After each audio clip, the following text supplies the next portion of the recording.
24 heures Afrique, bonsoir, merci de nous rejoindre. Tunisie, un mois à peine après leur premier voyage commun chez notre voisin, 3 dirigeants européens ont signé avec le président Kais Saïed un protocole d'accord pour une coopération en grande partie économique, mais aussi sur les questions migratoires. Ursula von der Leyen pour la Commission, Giorgia Meloni pour l'Italie et Mark Rutte pour les Pays-Bas avait proposé déjà le 11 juillet ce partenariat renforcé à la Tunisie dans un contexte d'augmentation des traversées de migrants méditerranéens et des problèmes budgétaires importants que traverse la Tunisie. On en parle encore avec Mohamed Wali Ben Shaban.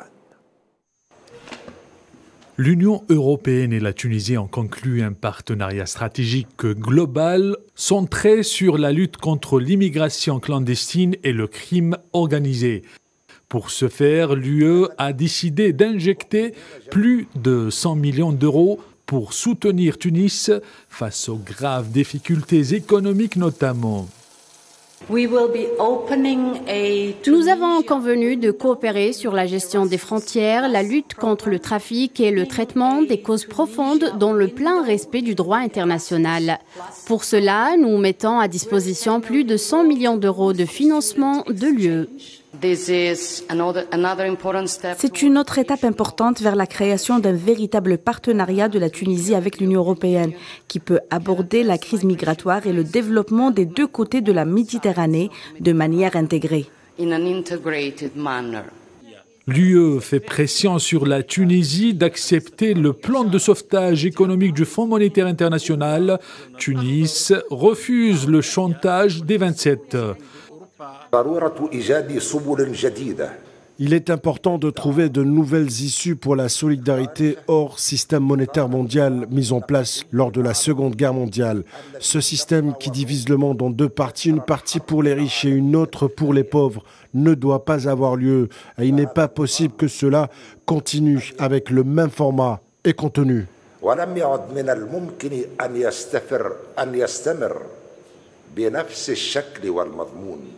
La Tunisie, confrontée à une importante crise économique et financière, tente de soulager ses finances plutôt que de se soumettre aux exigences draconiennes du FMI. Le domaine halieutique, l'expiration à compter d'aujourd'hui de l'accord de pêche UE-Maroc étendu illégalement au Sahara occidental occupé, il arrive à échéance sans négociation vue pour un éventuel renouvellement dans l'attente d'une décision finale de la Cour de justice européenne en fin d'année entraînant une suspension de l'activité de la flotte européenne dans les eaux sahraouis compte tenu du statut distinct et séparé de ce territoire aux grandes dames du régime marocain. Naïlet Hamouda. Énième défaite diplomatique pour Rabat, une victoire de plus pour le Sahara occidental. L'accord de pêche Union européenne-Maroc a expiré ce lundi. Bruxelles ne veut plus entendre parler des négociations avant que la Cour de justice européenne ait rendu verdict fin de l'année en cours. Bon nombre d'observateurs estiment que le refus de Bruxelles de retourner à la table des négociations signerait la fin de l'accord qui institue le pillage des richesses halieutiques du peuple sahraoui, mais pas que. Invité dimanche soir à l'échiquier international, Saïd Ayachi, président du Comité national algérien de soutien au peuple sahraoui, a estimé que l'Union européenne devrait respecter sa propre justice. L'Union européenne doit respecter sa propre justice, puisqu'elle est en faveur du Front Polisario. Et puisqu'elle est en faveur du Front Polisario, les accords avec le Maroc en ce qui concerne la pêche, mais aussi plus tard pour les produits agricoles, phosphate et autres, également, oui. seront donc, disons, au profit du peuple sahraoui, comme l'énoncé du jugement le porte de façon très claire. Pour rappel, plusieurs voix se sont élevées au sein du Parlement européen pour dénoncer le pillage des ressources naturelles du Sahara occidental et l'inclusion des territoires sahraouis occupés dans la signature d'accords illégaux, réaffirmant leur engagement en faveur de la légalité internationale, ainsi que leur soutien aux revendications historiques du peuple sahraoui pour la défense de ses droits politiques, sociaux et économiques. La stratégie économique de l'occupant marocain au Sahara occidental prend un coup et les risques sont grands. L'effet domino n'est pas à exclure quant à d'autres secteurs pour lesquels le Maroc et l'Union européenne ont également institué le pillage des ressources naturelles et autres richesses du sol sahraoui à travers des accords illégaux. Les violences au Soudan continuent. Des frappes aériennes ont visé il y a quelques heures la capitale Khartoum pendant que les combats font toujours rage dans la région du Darfour entre l'armée et les forces de soutien rapide qui s'entretuent malgré les nombreux appels au cessez-le-feu depuis le 15 avril dernier. Amel Amzian Zitouni. Hier encore à Khartoum, l'armée et les forces paramilitaires se sont livrés à d'intenses batailles. Des avions de combat de l'armée ont ciblé des bases appartenant aux paramilitaires des forces de soutien rapide, ces dernières qui ont répliqué avec des armes anti-aériennes, selon des témoins oculaires cités par la presse. Les FSR ont utilisé des drones visant le plus grand hôpital de la capitale, la deuxième opération du genre après celle de samedi qui a fait 5 morts et 22 blessés d'après l'armée.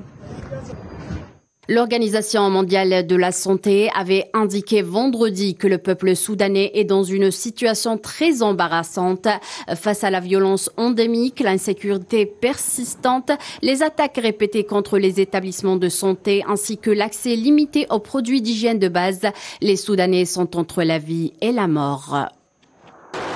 Au Darfour, une vaste région déjà meurtrie dans les années 2000 par une guerre civile, des témoins ont fait état dimanche de violents affrontements avec plusieurs types d'armes dans la ville de Kass. Cette région où les corps d'au moins 87 personnes ont été découverts dans une fosse commune à l'extérieur de la capitale de l'État du Darfour occidental, El Geneina. La capitale soudanaise déchirée par la guerre depuis la mi-avril, les combats entre l'armée du général Abdel Fattah al-Burhan et les FSR du général Mohamed Hamdan Daglo ont fait plus de 3000 morts, des milliers de blessés et plus de 3 millions de personnes déplacées, soit à l'intérieur ou à l'extérieur du pays. La moitié d'entre elles sont des enfants. Face à cette situation qui persiste sans aucun signe d'apaisement, les 7 pays voisins du Soudan ont réclamé lors d'un sommet jeudi en Égypte l'aide des bailleurs internationaux pour accueillir plus de 700 000 réfugiés de la guerre au Soudan. Et puis en Côte d'Ivoire, on se réunit demain pour statuer au sujet de la Constitution. Les chambres hautes et basses ivoiriennes devront adopter la révision de quelques dispositions de la Constitution liées essentiellement aux modalités de fonctionnement des pouvoirs législatifs et exécutifs en vue d'assurer un fonctionnement optimal des institutions qui les incarnent. Et puis l'accord céréalier entre la Russie et l'Ukraine non reconduit, une suspension qui risque sérieusement d'impacter certains pays africains comme d'ailleurs le Soudan, l'Égypte, l'Éthiopie et la Somalie. Je vous propose d'écouter cette série de témoignages.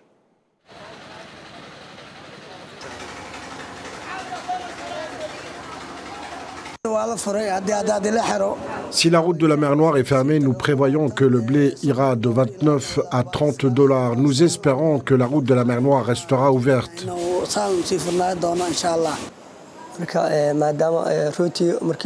La farine de blé était bon marché, mais son prix a augmenté. Alors nous avons également augmenté le prix. La route n'était pas ouverte à ce moment-là, Dieu merci. Il n'y a pas de problème, les choses et les prix sont normaux maintenant. Nous avons vu l'impact positif que l'accord sur les céréales de la mer Noire a eu pour de nombreux pays, en particulier pour les pays d'Afrique de l'Est. Plus de 600 000 tonnes de nourriture ont été achetées par le PAM et acheminées vers des pays qui avaient un besoin alimentaire urgent en Afghanistan, au Yémen, en Éthiopie, en Somalie, au Kenya, au Soudan. Et je pense que la non-prolongation de l'accord sur les céréales de la mer Noire signifierait qu'il y aurait moins de disponibilité de céréales vivières sur le marché alimentaire mondial. Voilà qui conclura notre rendez-vous de l'information africaine du jour. Merci de l'avoir suivi. Tout de suite la météo. Bonne suite des programmes sur Al 24 News et je vous dis à demain.